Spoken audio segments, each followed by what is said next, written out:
Hello, it's day 292, and I want to talk about weight loss hypnosis. During the early 2000s, there was a short-lived trend where everybody seemed to be trying to fix their problems through hypnosis. I don't know if it was localized to my particular part of the Midwest, or if it was a national trend or even a worldwide one. And I didn't know anybody who actually specifically got weight loss hypnosis. But I did have a teacher who tried to stop smoking using hypnosis, and I knew of people who tried to stop drinking using it. And there was even one semi-famous doctor in my community who is kind of a local celebrity who was using hypnosis with his wife as a form of like marital therapy after he got caught at the local Mexican restaurant with his mistress. Don't know why you would go to a local restaurant when everybody knows you in a small town, but he did, and they tried to fix it by hypnotizing themselves. And you have to keep in mind, during the early 2000s, I was an 11 or 12-year-old little fat girl. So I was looking for any kind of solution. I believed that all I needed to do was lose weight, and then I could start my life proper, like I could do it the way that I was supposed to do it. And even back then, even as a dumb little girl who was looking for absolutely any way to solve the problem, I remember looking at those like weight loss hypnosis ads, like the ones on the early internet and the ones like in the local newspaper back when they had newspapers. I remember looking at those and thinking, doesn't seem real, does it? Doesn't really seem like something that would actually work.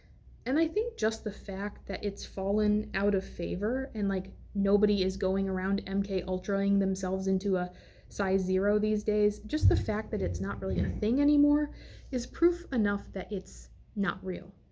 However, I did go looking for some studies on this, and the only like actual thing I could find was something from the Mayo Clinic, where they say that yeah, you can have some success with it, but it's usually less than 10 pounds.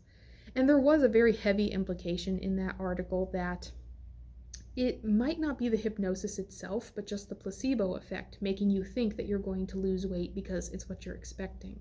And to me nowadays, as an adult, the whole hypnosis to solve your problems thing really feels like a very uniquely American approach to try to solve a problem.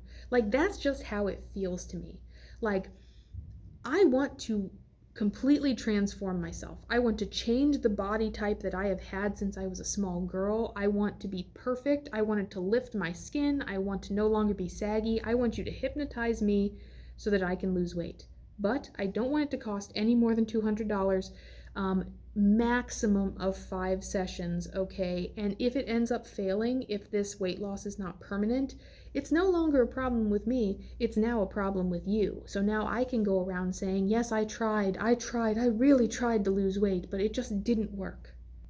Not to mention, it plays into this societal expectation that comes from diet culture where it's supposed to be easy. Losing weight is supposed to be easy. It's supposed to melt off. You're supposed to feel confident and perfect and clean and good. Like, that's how you're supposed to feel. So if you go on a diet and you don't feel that way, oh, there's something wrong with you. You're tired because you're not eating enough. You must be doing it wrong.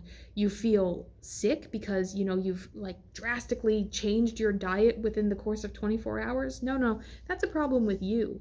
You're so sore you can't move in the morning because you're deadlifting like 2 of your grandfather's worth of weight. That's a you problem.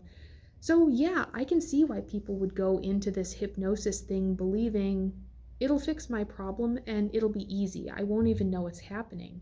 I'll just hypnotize myself. I won't want any more food. Hypnosis was never something that appealed to me in an official sense. I would have never gone to a hypnotist. But I did do things when I was really deep into diet culture that were hypnotizing me. I would say things like, I don't want sugar. I don't crave carbs. I'm not hungry at this time of day. Because I was hoping that if I said it enough, it would eventually become true. It's almost that process that cults go through when they break someone. Like, they pull a piece of their personality out and then try to replace it with something else. I feel like with intuitive eating, I've begun to deprogram myself in a way. I've come to terms with the fact that, yeah, every now and then I want sugar, but not as frequently as I thought. I am hungry at this time of day, but I'm not hungry at this other time when I would have forced myself to eat. It's a give and take, and it's something that I'm still learning. I do know that there are people out there who will look at me and say, "Girl, you are still very, very fat. So you have nothing. You can't say anything about this. You have no say in this matter." But I feel healthy now. And I know I've said it a couple times, but I feel like I'm at a place now where I can start cutting weight if I want to in a sustainable and comfortable way. You might notice that the weight in the corner has not been making an appearance for a couple weeks now, and that's like a conscious choice because I feel like the more I focus on weight, the less I focus on how I actually feel. It's an experiment, and it's something that I'm still working through. But as for hypnosis, I'm out of the game.